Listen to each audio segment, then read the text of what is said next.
Keresahan melanda petambak udang Faname, kawasan pesisir Selat Malaka di Kecamatan Muara Batu, Kabupaten Aceh Utara.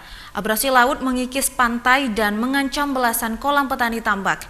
Mereka resah karena belum ada usaha antisipasi dari pemerintah. Para petani tambak udang Faname hanya bisa pasrah akibat bencana abrasi laut semakin mengancam usaha tambak pesisir Selat Malaka di Kecamatan Muara Batu, Kabupaten Aceh Utara. Hingga kini belum terlihat upaya pemerintah melakukan antisipasi dampak abrasi seperti pembangunan penahan ombak atau fasilitas lainnya.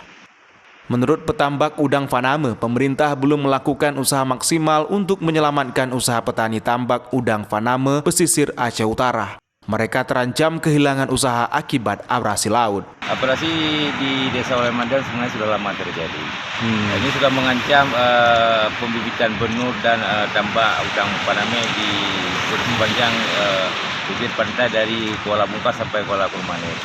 Kalau di khususnya di Walemandan sekitar 5 hektar dengan 16 orang petani udang Faname. Ya, di sini mungkin semua sebagian pemuda-pemuda di sini bekerja, karena memang pemerintah belum mengatasi ini. Saya takut terancam sehingga terjadi pengangguran lebih banyak nanti ke depannya, Pak.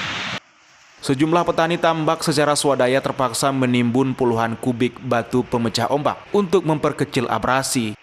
Pesisir pantai Kurmane, Muara Batu memiliki 5 hektar luas areal tambak udang Faname di 16 titik kolam tambak. Mereka berharap pemerintah melakukan upaya serius untuk mengatasi abrasi.